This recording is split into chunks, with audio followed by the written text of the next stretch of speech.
Well, hello, everyone, and welcome to A Course in Miracles 365, Awakening to Love. I'm your host, Tomas Garza, and we've got a very special show in store for you today. It's very, very poignant, and it's very deep, as you might imagine, because this is the course that we're going through. This is A Course in Miracles. We're going through a workbook for students. So if you're just joining us and you're not familiar with A Course in Miracles or a workbook, I want to welcome you. And I hope that you continue to catch this live stream today and every day, or if you're catching the replay, to go back and look at past episodes of this show, which has been running for about 2.5 months now. And you can find past episodes on Enlightened World Network's YouTube channel. There's a playlist for every show, in fact, on the network, and you can catch them all, in fact. So this is a great place to go if you're interested in past ideas from the workbook, because what this workbook is it's not really a series of homework assignments like you might have gotten in school. It's not like that. It's a self-study course with 365 lessons. That's just the word that the course uses, is a lesson. It's an idea. That's what it is. It's an idea that one practices and holds in mind and works with during the day, one a day for 365 days. And that's, of course, just one component of A Course in Miracles, which also has a text that talks about some of these ideas in much greater detail. And it has a component that I love called the Manual for Teachers, which is like a Q&A.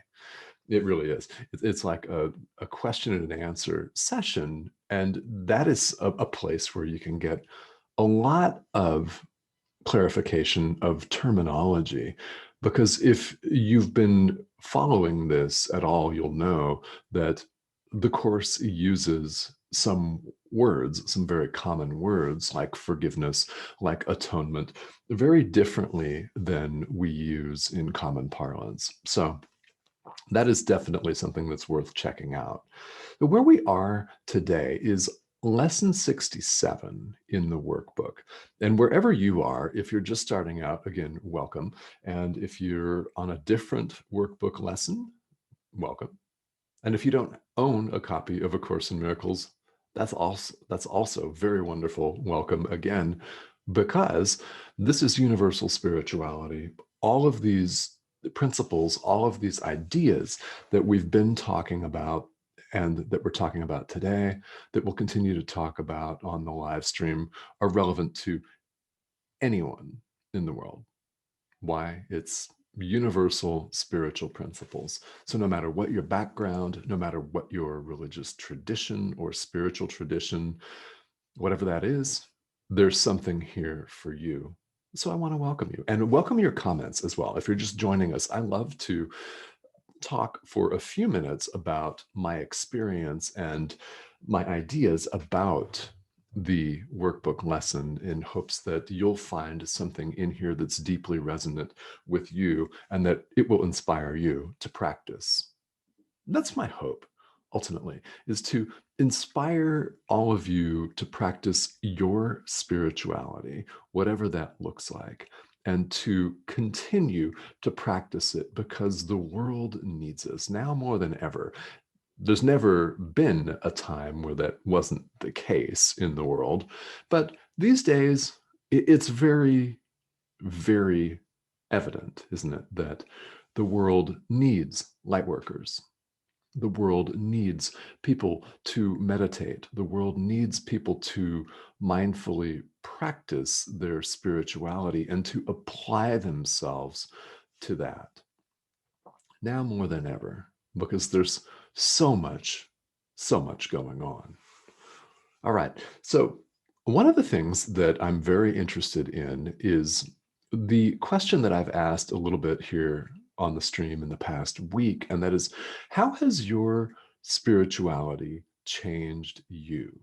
I want to pose that general question today. And I would invite you, if you're catching this live, to type this into the comments here, into the comment thread. How are you different today as compared with when you started your spiritual practice? How has it transformed you? How has it changed you? And how has it caused you to become a different person? How has that transformed you? I'm very curious to know, and I've been really interested to learn some of your responses. And thank you all for those who have responded. And if you're catching this on the replay, feel welcome to type this into the comments, because I do check this several times a day. So I will get back to you on this. People have said I feel more free, more forgiving, lighter, happier, yeah, with more energy, limitless, with more to give in the world, to give in my work scenarios, with my family, with relationships, everything. So, yeah, how has your spiritual practice changed you? It's a beautiful thing to ponder, actually, because day to day, sometimes it feels like we don't get anywhere, right? Doesn't it? Because sometimes there's something inside of us that's been culturally instilled and reinforced and emphasized over and over again by the internet world in the 21st century and social media. We tend to put a lot of pressure on ourselves, don't we, to think that we need to have it all figured out and we need to have, boom, a blinding flash of enlightenment just like that. And for most of us, reality is a different story. We discover that embarking on a spiritual path is a process, and some days it doesn't feel like we're getting anywhere. But we really are, if you think about who you are now versus where you were when you started, whenever that was. Over the course of time, I'm willing to bet that you're a very different person as a result of diligent and persistent practice. This is what this is all about. Today's idea in the workbook for students is no different. So, lesson 67, powerful truth. Love created me like itself. All right. Yeah. Love created me like itself. This is a complete and 100% accurate statement of who you are. Let's do some verbal math here and piece something together that I know that you can feel, because we can all feel it. Love created me like itself. God, being love, created me like himself, herself, if you prefer, itself, themselves, if you prefer, whatever. God created me like himself. Love created me like itself. Same. Mhm. It's a powerful statement of who we really are. And one thing that the workbook asks us to do today is remind ourselves of this all of the time. Love created me like itself. And I can't recommend enough that we bring this idea back to mind today as often as you can remember it, and just recite this to yourself. Love created me like itself. God is perfect love. Love created me like itself. This means, and I know you're following along, that all of our images of ourself are not accurate. That includes all of the labels that we place on ourselves in the world, such as I'm a podcast host, I'm a live stream host. Okay, well, I eh, I am a father. I'm a husband. You might say something else in your case. You might have a certain career and identify with that. We identify with all kinds of things. We identify with ethnic groups, with nationalities. We live in places like the United States and England and Australia, and we give labels to everything in the world. And our idea of who we think we are is not who we really are.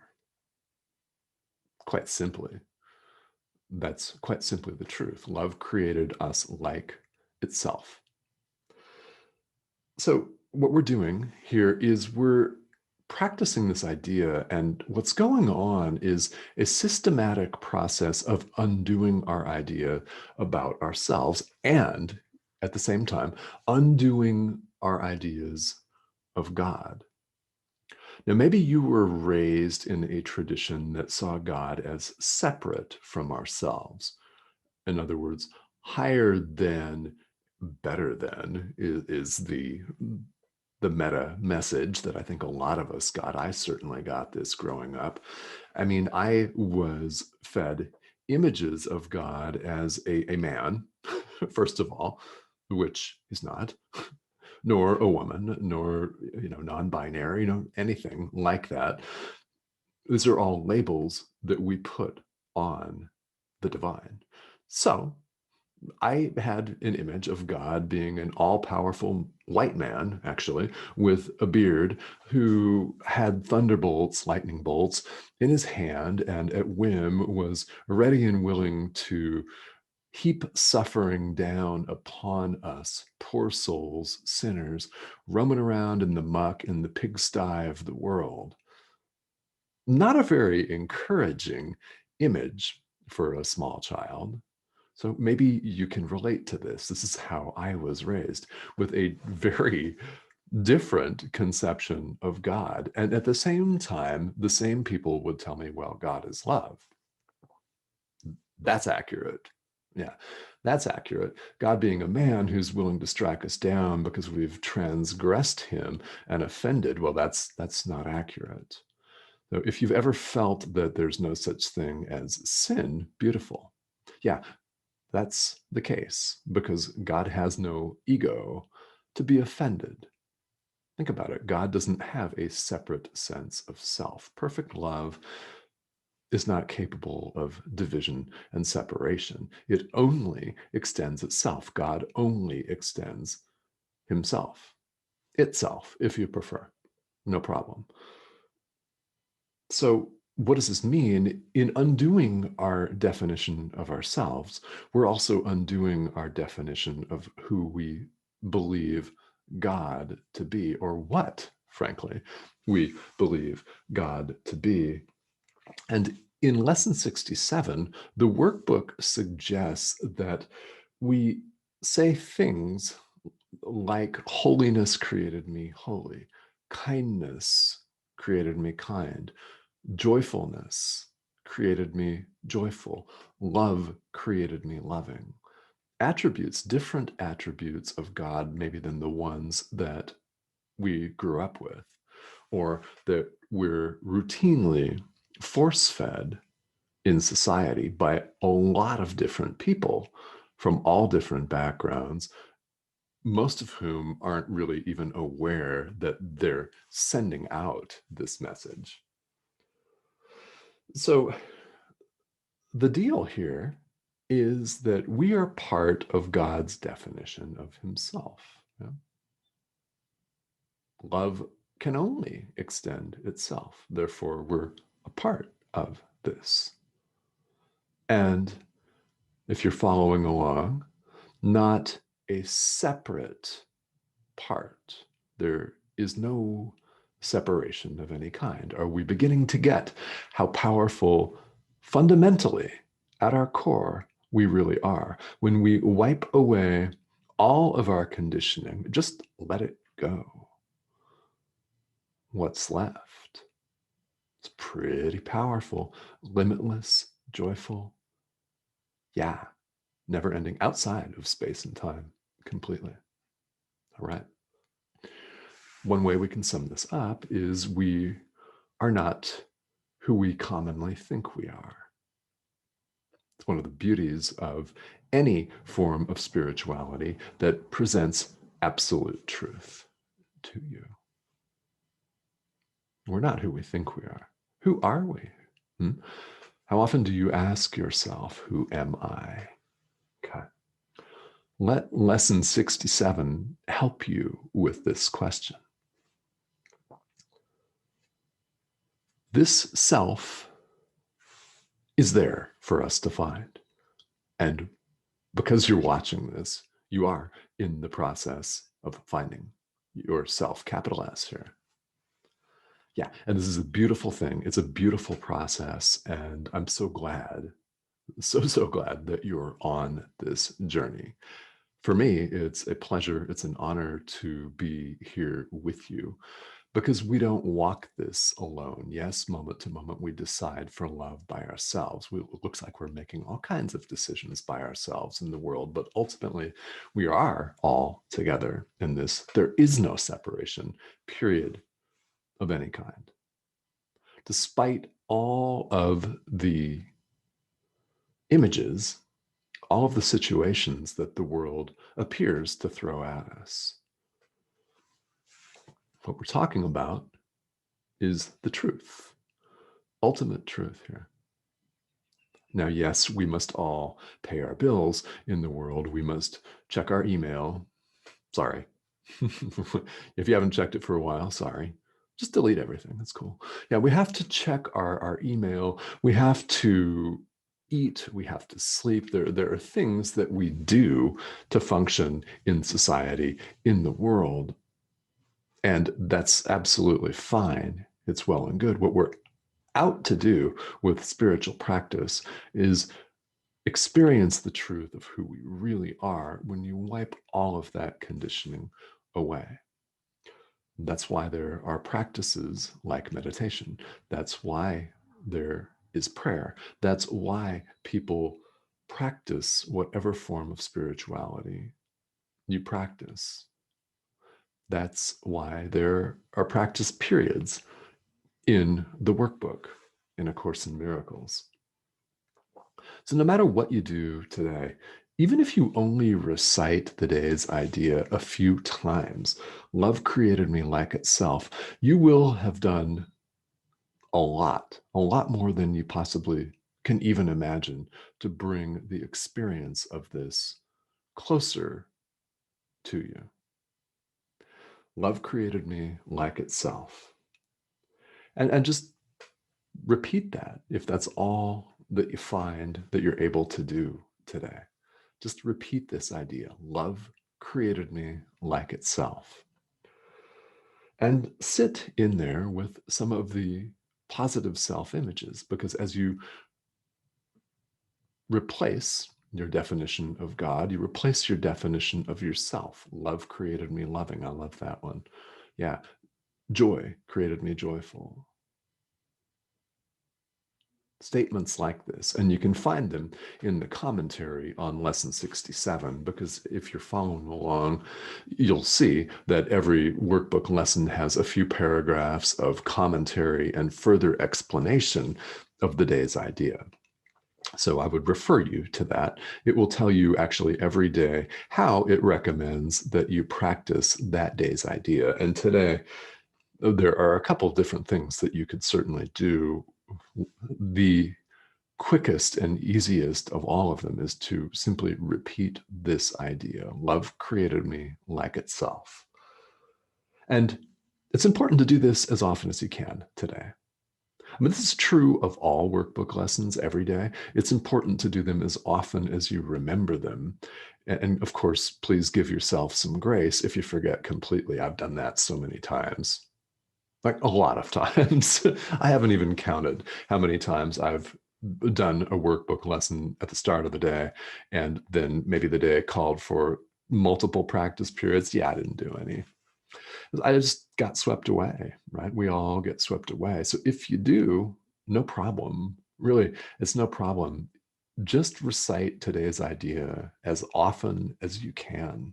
Love created me like itself. We need to hear the truth about ourselves. We certainly deserve to hear the truth about ourselves because we've bought into so many false images of ourselves, so many artificially imposed definitions that don't even approach who we really are deep down once we wipe all of that conditioning away. So let's see who's joining me here on the live stream, guys. This is one of my favorite parts. And I just love to be able to interact with all of you. And again, if you haven't typed in the comments, how has your spiritual practice changed you? I'd love to hear about that. So thank you all for tuning in. And Robert, hello. How are you? Good evening. Evening over in Europe. So this is literally an international group of people. Robert's in Romania, and I'm here in Arizona in the United States. So Robert, thank you for joining us. And Cindy, hello. How are you? So yeah, and Robert writes, this is something that that I can certainly relate to. Though you weren't a religious person, you pictured God as an old man. Yeah, right. White long hair and a beard, kind of like Santa Claus. Okay, yeah. Striking lightning bolts toward people in situations that are labeled as being bad. Yeah, same as me. Mm. Yeah, isn't that interesting? From two different parts of the world, totally same sort of image of a separate God, right?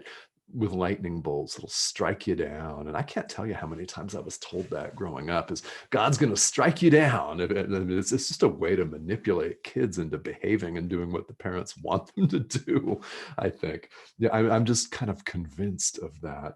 Yeah. And that's how I pictured God as well. And I just thought, how utterly bizarre, because at the same time, the same people were saying God is love. Now that made sense to me.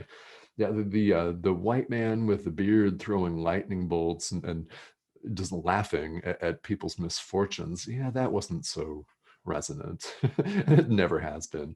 So yeah, and why is that still being perpetrated on millions of people worldwide? Well, I don't really know. All right. So Cindy writes, okay, this is really wonderful. This is my wife, Cindy, who's been a guest here on this show. So welcome. I know you're in the next room here. Welcome to the show, and thank you for commenting. So Cindy writes, rather than being defensive about it all, in other words, life and situations, and lets our actions flow rather than try to change everything all the time. Okay, this stuff. Thank you. This is really wonderful for what spiritual practice can do. And what we're on to with this is stepping out of our own way. I say this all the time in teaching, and yeah, it's getting out. This is the way I've learned it from various teachers: is getting out of our own way. We're in our own way all the time in our incessant efforts to manipulate situations. I mean, whether we think of ourselves as controlling or not, we all try to manipulate and orchestrate what appears to be the outside world, situations. We get upset when things don't happen the way we want them to happen. If something unexpected happens, it can ruin our day if we allow it to. That sort of thing. I think we can all relate to being in our own way. And spiritual practice, especially A Course in Miracles, really is very good about having specific teachings on that, where we allow the Holy Spirit in this case, so allow God, allow your guides to take over and to tell you, literally, to speak to you in here and tell you what to do in every situation. You cannot lose. And that is a threat to the ego. So that is what spiritual practice is, and most definitely should be about. I love that comment. Thank you. Yeah. And thank you all for, yes, everything that you have written here. Yeah, thank you guys. This is fun. I love it. Now, if you're catching the replay here, a question that I'd love to hear from you is, how has your spiritual practice changed you? Because here in the workbook, we've been talking about very, very fundamental and important concepts like forgiveness. And today's lesson is all about love and God. Love created me like itself. God created me like himself. Same. And we're going to continue to look as we go forward for the next few days at love, at the idea of love. In other words, the idea of God. So this has been A Course in Miracles 365, Awakening to Love. Thank you all for tuning in here today. And this is, again, a daily live stream. So I will see all of you right back here on Enlightened World Network tomorrow. Have a great day, everyone.